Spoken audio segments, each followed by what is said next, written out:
Hello and welcome to a new edition of Bengal Magazine. I'm Jeff Ventura, sitting in this week for Tom Kohler.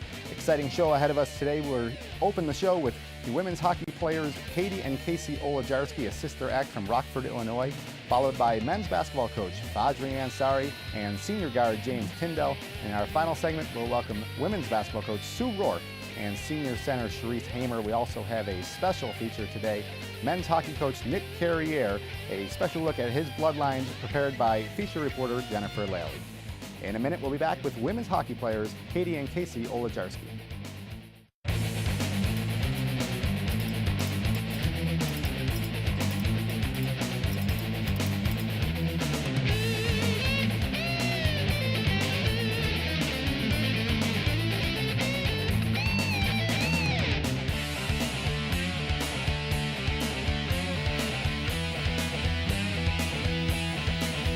Welcome back to Bengal Magazine. In our first segment today, we're joined by the Olejarski sisters from Buffalo State's women's hockey team, Katie and Kacie.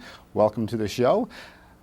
It's always interesting when we have siblings on our teams at Buffalo State. We've had a number of pairs of siblings over the years and like to look at how the two of you ended up at Buffalo State together, and Katie being the elder of the two, a sophomore this season. Talk about your path to Buffalo State and why Buffalo State was the choice for you. Well, we were both born and raised in Buffalo, New York, and when we moved to Rockford when we were kids, and we started playing hockey there, and we wanted to come back to Buffalo, where we were raised, and we wanted to play hockey, so it just seemed like the good choice. Now you mentioned Rockford, Illinois. Mm-hmm. Tell our viewers who don't know, where is Rockford, Illinois? It's about an hour and a half west of Chicago. Okay, and did you start playing hockey in Buffalo, or did you get your first taste? In Rockford. Kacie, freshman season at Buffalo State, obviously Katie kind of set the trail for you to come to Buffalo State. What went into your decision-making process? Did you know you wanted to rejoin your sister or come to Buffalo? Why did you end up here? Yeah, I missed her during the year she was gone, so I don't know, that wasn't really the deciding factor, but she really enjoyed her first year. I heard a lot of stories from her in the season, so I just thought it'd be a good choice. So I talked to Coach Burke, and it seemed like a place I wanted to come. Katie, what's it like last year being away from your sister and this year having a little sister on the team? I know I've played hockey with my brother growing up, and feel that added pressure to stick up for your younger sibling, or how has it been this year? Yeah, kind of protect her, but I mean, we've never really been separated before, so last year was kind of difficult being away from each other for an entire year. So it was nice to have her come here. Kacie, how has it felt adapting to the college game? Did it meet your expectations? It's a lot faster, more competitive, so. Yeah. Well, this season, you mentioned the speed. Part of that is because of the schedule that you've played this year. 10 of your opponents this year ranked in the top 9 in the nation. 2 more this weekend coming up against number 3 ranked RIT.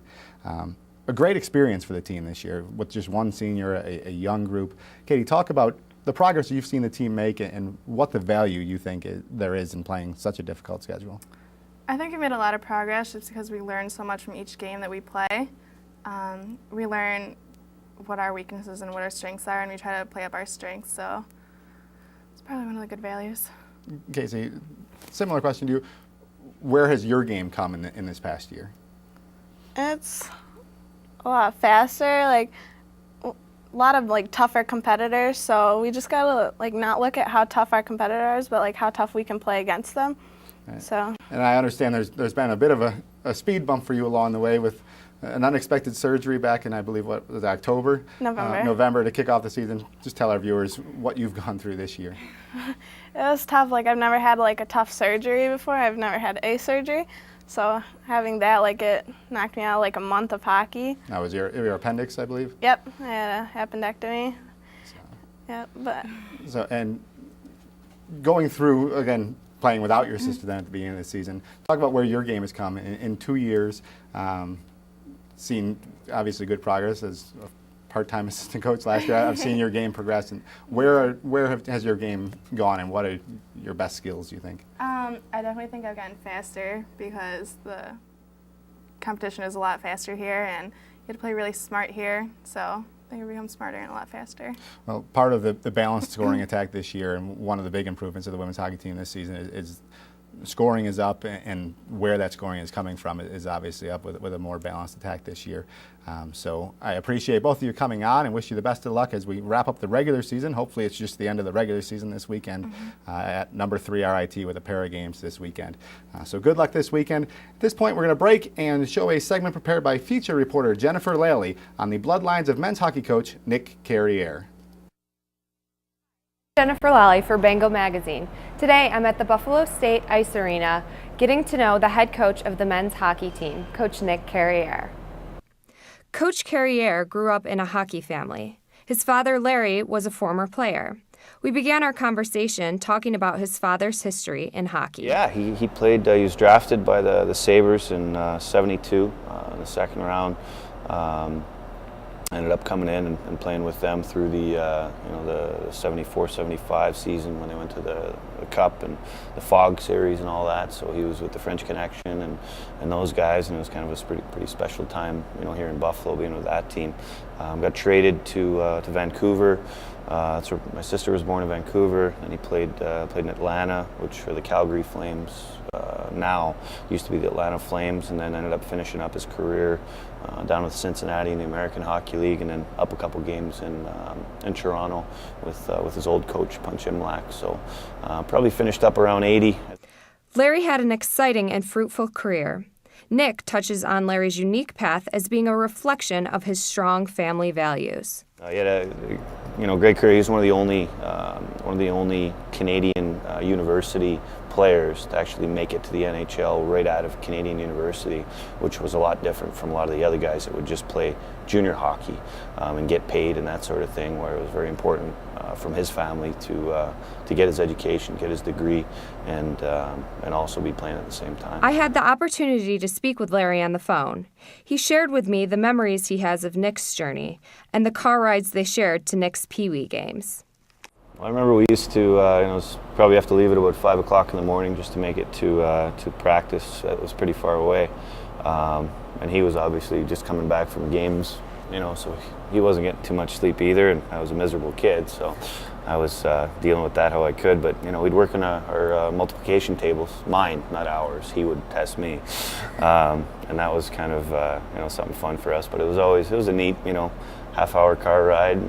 Nick explained to me the more recent role his father plays in his life. Nowadays, going up through college, he was very hands-off, because he didn't want to be that, helicopter parent sort of thing. So just kind of let me do my own thing and let me make my own decisions, help me whenever he could. And then now it's unbelievable just to be able to go home and have dinner with him and my mom and just kind of talk about what's going on and, talk about hockey. We do that a lot. Larry explained to me how tight-knit the hockey community is. After all his years in the hockey business, he has met many substantial hockey contributors. These are connections he shares with Nick and the Bengals. We've had a number of opportunities where we've had some professional coaches, professional managers, players come in and talk to the group. We had Darcy Regier a number of years ago came in and addressed the team. We had Mike Robitaille come in and just kind of talk to the guys a little bit pretty informally, and we're fortunate enough to have Scotty Bowman come in and address the team this year at the beginning of the year, and it was really neat just to be able to talk with him a little bit. And he's from Montreal as well, and him and my dad know each other quite a bit, pretty well, pretty close. And just great to have such a historic and successful hockey mind in here just to kind of listen to what he was talking about. And as expected, it was very different from what anybody would have expected, where he just talked about attitude and people and how that is the strength behind the organizations that he's been involved with. And he actually pulled out a little piece of paper that was it was a quote about attitude and how that's the difference between a guy that makes it and a guy that doesn't, is their mental approach to the game, which was and to life, which was a lot of the stuff that we try to preach here. So it's nice to hear that from a different voice. Thank you, Jennifer. We'll be back in a moment with men's basketball coach Fajri Ansari and senior guard James Tyndal.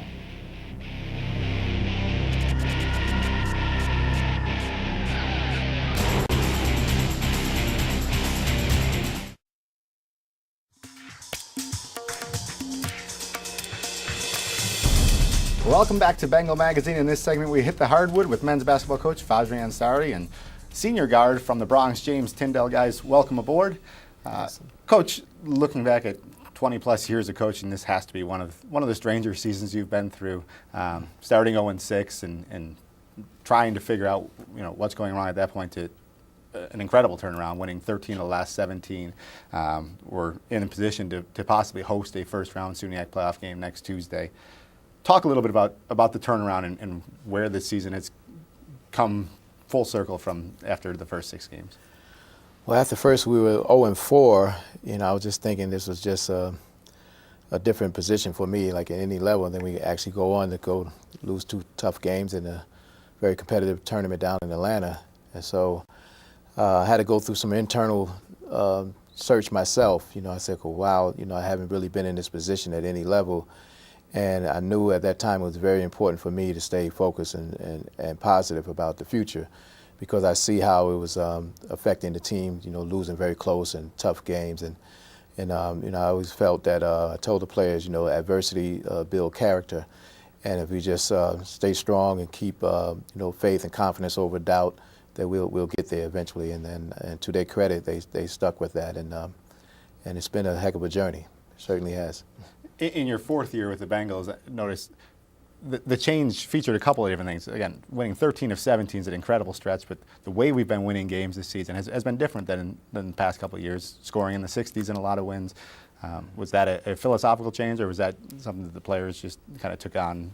Yeah, it's been a kind of an evolution, and we still feel that even at this late in the game, we still can get better. We've been trying to focus more about discipline and having some poise, and because I've found in my few years being in the conference, is every night is going to be a very competitive game, and it's very important to be disciplined and be able to execute. And usually the teams that can do that winds up with the win. We've had talent, in the past, and we've been able to put some scores up, but consistency is what's important. So we've been doing a better job at that as of late. James, sitting in the locker room after a 6th loss to open the season, from a player's perspective, what got this on track? Again, I keep coming back to 13 and 4 is an incredible stretch, the best in the conference over that period. What did the players do to turn this thing around? Well, as a team, even in halftime, we always discuss what's going on between the games, and we always discuss what was going on with our losses, and we always realized it was defense. And we just told ourselves that once we start playing defense and dig down, we're good with that hump. That was basically it. Now, James, a huge part of this turnaround has been your play. And an interesting story, the Michael Jordan story almost. 5th-year senior, cut your first year from the basketball team with a different coaching regime. And then were a part of the team for 2 years, averaging 2 points a year. And I started last year, and this year, in my opinion, probably the best point guard I've seen in the conference, at least scoring point guard that I've seen in the conference.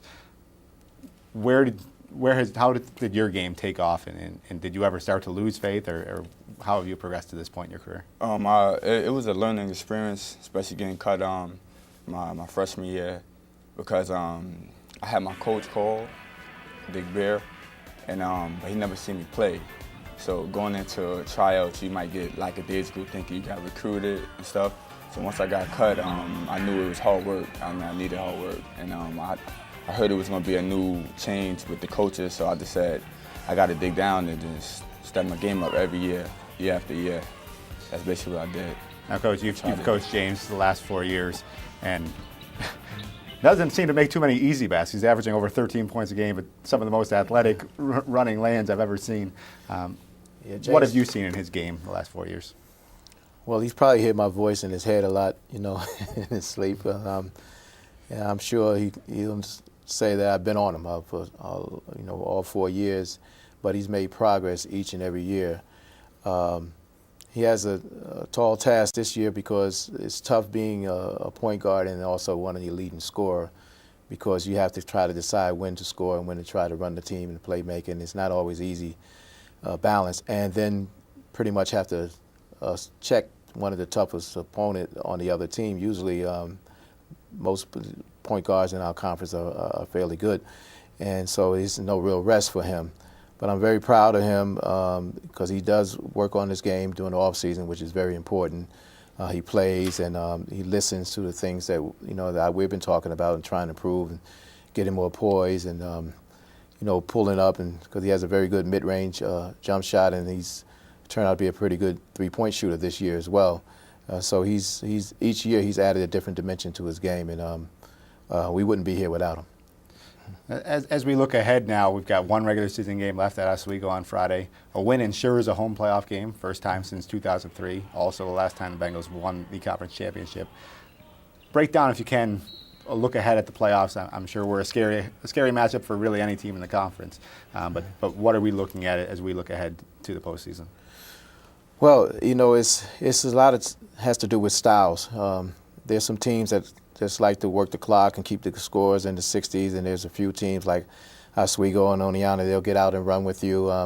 So you really have to be on. You have to have good shooters that night, and you have to be willing to play some defense. Oswego's kind of content in trading baskets. Oneonta has a new transfer, a big man that's been very instrumental to their success this year. Geneseo is always a tough, Cortland, they're going to grind and they're going to play hard, and they have players who are kind of relentless. And so depending on the team that you're playing that night, you're going to have to kind of match their style. And I always say we don't want to let the other team necessarily dictate the tempo to us. We have to be able to play our game. Again, part of the success this year that we have been able to make some adjustment and able to win when the flow of the game is not necessarily where we would like it, but figure out a way how to hang in there and pull out some victories. You've got to be feeling good about the position of the team. You mentioned the ability to sometimes dictate the style with seniors in James, A.J. White, and Jamar Gray. Talk about this senior class, and this is what you're looking at heading into this year. This is the team that you want heading into the playoffs, I would assume. Yes, and A.J. and Jamar has been great. They're probably two of the more athletic players in the conference. If we can get out and run, they certainly make us a dangerous team. They're quiet leaders also. They're very dedicated. I don't know too many players who work as hard as them off the court. You always see them in the gym practicing their shots. They're committed. They have a unique story too, that they play together in high school, then they play together in community college, and now they're here finishing up, and we'll look forward to them, graduating, walking across the stage together as well. But I'm very proud of them and what they bring, and their commitment and dedication. Their heart is always there. And they, too, have been able to, after a difficult game, pick themselves up because they take it to heart. They really do. If they take a loss, they take it hard, and they look at themselves personally about what they could have done. And to their credit, they always come back and, show that leadership that we need. Guys, I appreciate your joining us. Good luck on Friday at Oswego, and give me a home playoff game to work on Tuesday. Okay. When we come back, we'll have our final segment with women's basketball coach Sue Roarke and senior center Shareese Hamer.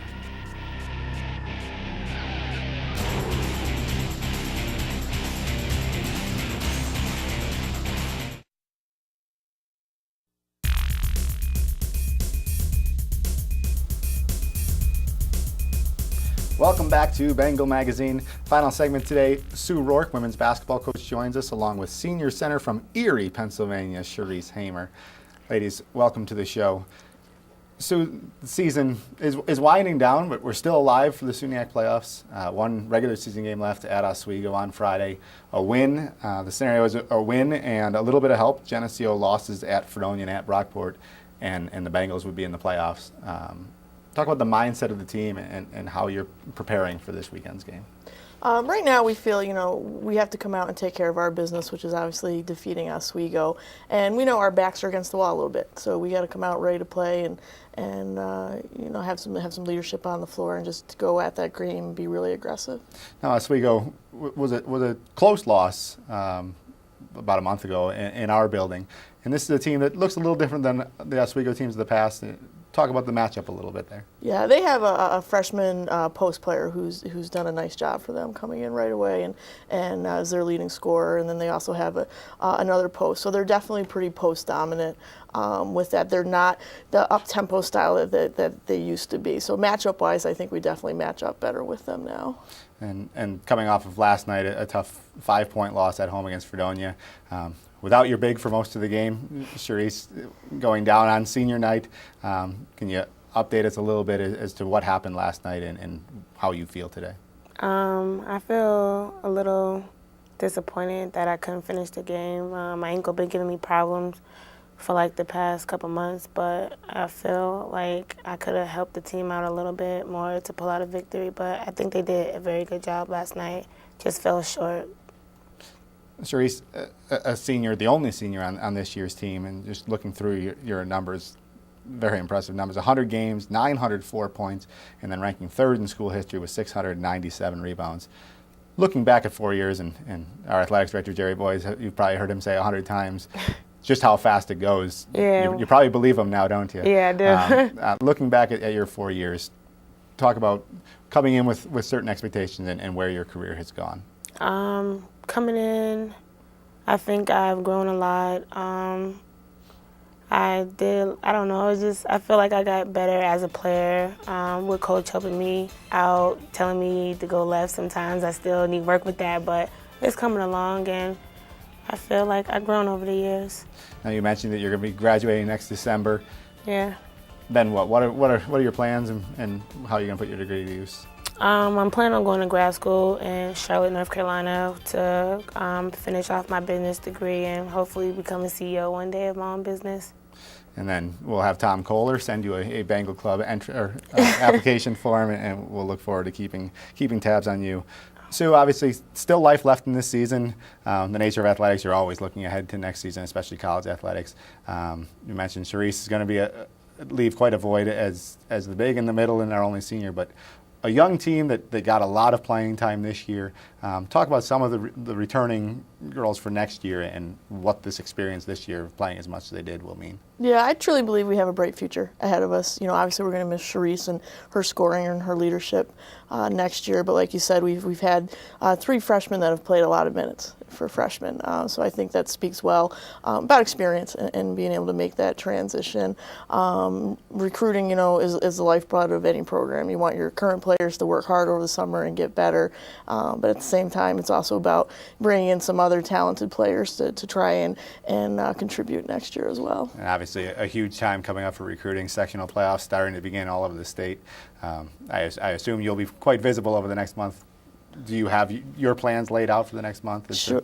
I mean, a lot of it depends on teams winning and losing, who's still alive recruit-wise at this point. But, you know, obviously we're looking to stay on top of some of the top players in this area, and then looking a little bit more in the Syracuse and Albany areas as well.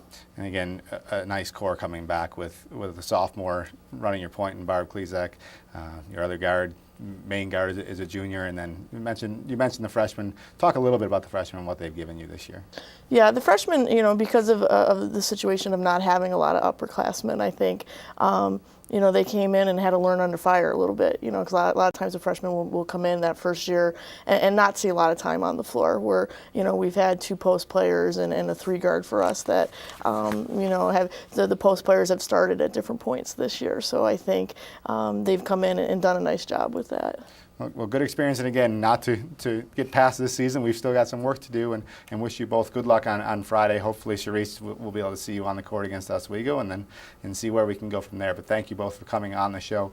A closing note today as we sign off from this edition of Bengal Magazine. We'd like to remember Maddie Loftus, as well as the 49 others who lost their lives in Continental Flight 3407 that crashed in Clarence this past week. Maddie was making her way back to Buffalo State for a women's hockey reunion game that was played on Saturday. And just take a minute to remember those we lost last Thursday evening.